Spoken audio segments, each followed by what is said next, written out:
نحمده ونصلي على رسوله الكريم. أما بعد، فأعوذ بالله من الشيطان الرجيم. بسم الله الرحمن الرحيم. نحن نقص عليك نبأهم بالحق إنهم فتية آمنوا بربهم وزدناهم هدى. وعن عبد الله بن عباس عن النبي صلى الله عليه وسلم قال: اغتنم خمسا قبل خمس، شبابك قبل هرمك.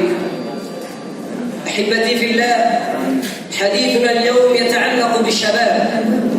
هؤلاء الشباب الذين هم إرادة الأمة، هم العزيمة، هم الإقدام والقوة، لأن مرحلة الشباب هي الفترة الذهبية من عمر الإنسان، وهي التي ترسم ملامح مستقبل المرء. فإن الشباب في جميع الأطوار وفي أي قطر من الأقطار مصدر عزة الأمة وسر نهضتها، وقد جعلهم الله تعالى من أعظم أسباب المعالي والقمم، ومن أكبر مقومات لبناء مجد الأمة. فشباب اليوم هم رجال الغد، وهم الأصل الذي يبنى عليه مستقبل الأمة. أحبتي في الله، ولذلك جاءت النصوص الشرعية على حسن رعايتهم وتوجيههم إلى ما فيه الخير والصلاح. ولهذا قال الله تبارك وتعالى: قالوا سمعنا فتى يذكرهم يقال له إبراهيم.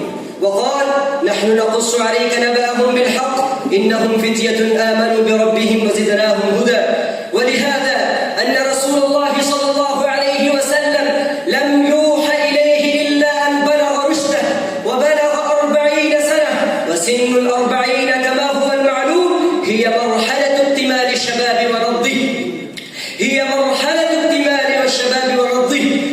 فلما علم أعداء الإسلام هذا الأثر للشباب المسلم فوضعوا مخططاتهم وبذلوا مجهوداتهم للحيلولة دون الشباب وتلك الأسباب، للحيلولة دون الشباب وتلك الأسباب تهدف إلى إضعاف إيمانهم وإذابة شخصياتهم. وعلى رأس هذه التحديات هو الجهل والأمية والخرافة والتبعية التي أهلكت الأمم الخالية وأبادتهم على بكرة أبيهم. أحبتي في الله، ومن المشاكل التي ذكرها علماؤنا لشبابنا اليوم هو تحديد الهدف وملء الفراغ، الذي نعمة من نعم الله التي قال عنها الرسول صلى الله عليه وسلم: نعمتان مغبون فيهما كثير من الناس، الصحة والفراغ، الصحة والفراغ.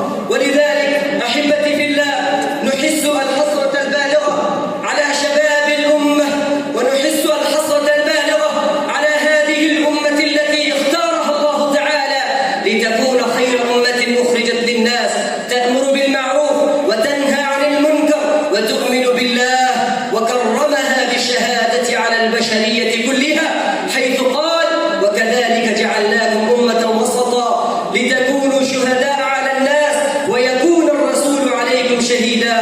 أحبتي في الله، ألا إن قوة الشباب تكمن في ثباته على دينه وصلابته به وتمسكه به واستقامته على سنة نبيه صلى الله عليه وسلم. وإلى ذلك أشار أستاذنا الفاضل أبو الحسن الندوي رحمه الله تعالى قائلا في كتابه الشهير: ماذا خسر العالم بانحطاط المسلمين؟ وقال: إن القرآن وسيرة محمد قوتان عظيمتان تستطيعان أن تشعلا نار الحماسة والإيمان في صدور شباب، وتحدث في كل وقت ثورة عظيمة على العصر الجاهلي، وتجعل من أمة مستسلمة منخذلة أمة فتية ملتهبة غيرة وحماسة، حنقا على الجاهلية وسخطا على النظم الخائرة.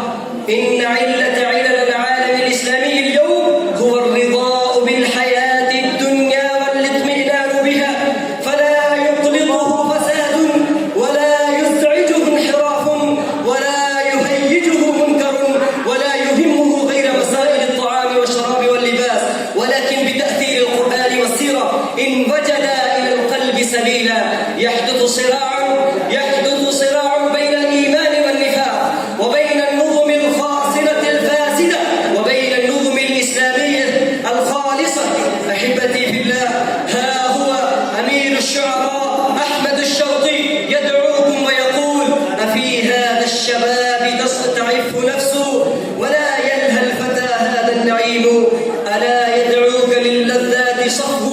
وأكثرنا على كدر يحوم، كأن مكارم الأخلاق روض وأنت الزهر فيه والنسيم، فهل اختار هذا النهج قوم خلال